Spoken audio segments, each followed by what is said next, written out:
Hi everyone, this is yours truly, Lady Emmanuel. I'm here with multiple transformation of the quadratic parent function, part one. I have some of my pictures here. Yes, I love to take selfie. Guilty. But I thought about transformation, and if you look where it started in all the different transformation, the shift in the head, the downward, the facial, and you look, it's just different transformation of just me taking selfies.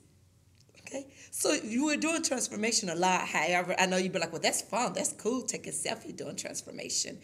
A little different than to you when we're doing quadratic parent function transformation. You can do transformation with any functions. It's just the shifting, whether it's moving horizontal or vertically, or you can be stretching or compressing.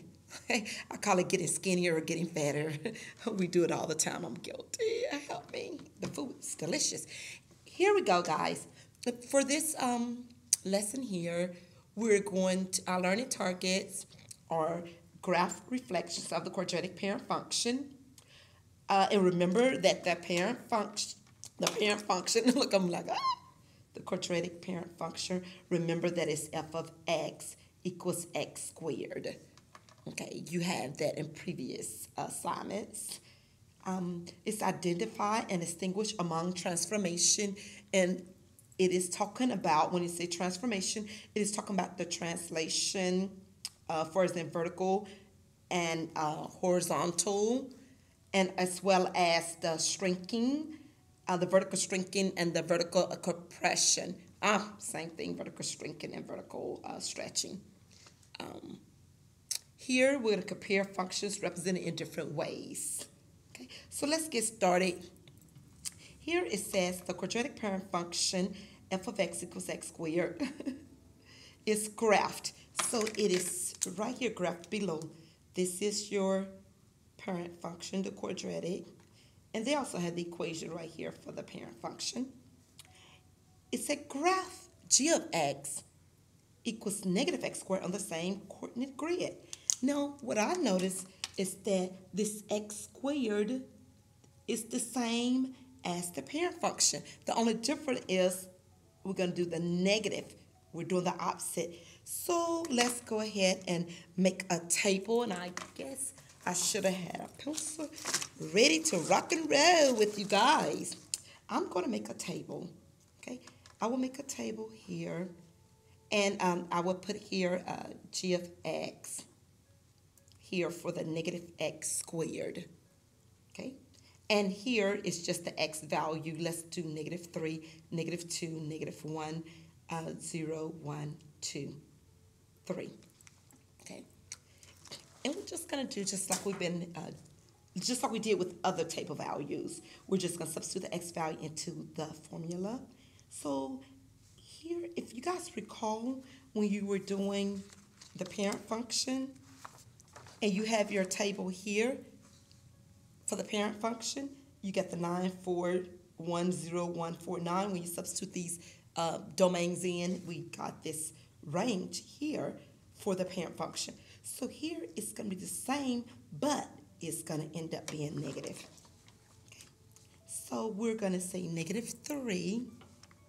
Because the x, now this is negative, okay? That negative here goes there, okay? So that's negative 3 squared, meaning that I'm saying negative 3 squared, that's 9.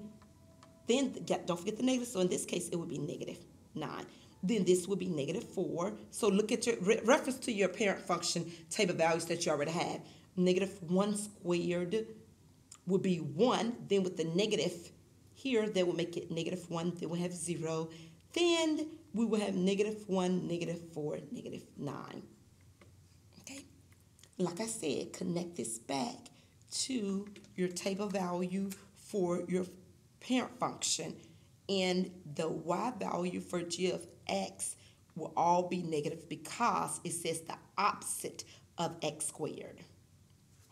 So now let's go ahead and plot these points. because it told us to graph g of x equals negative x squared on the same coordinate grid. So we're going to say negative 3, negative 9. So negative 3, this, and go down to negative 9, it's off the grid. Then you go to negative 2, negative 4, negative 1, negative 1, 0, 0, 0 is neutral, it's neutral. 1 is negative 1, 2 is negative 4, and again 3 is negative 9. So now we have our g of x, negative x squared. Okay, so I will go ahead and highlight this one with green. So this here is our lovely g of x equals negative x squared. Okay, you be like, why? It's the same. It's like a reflection. I love the academic term you use. It is a reflection.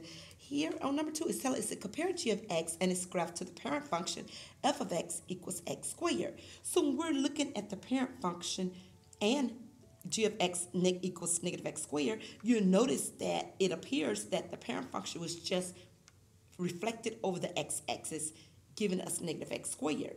So you're writing in complete sentence your observation. Okay, I don't see any stretching or compression. The width, if you will, is the same. It just was reflected over the x-axis. The vertex, if you notice, the vertex is the same.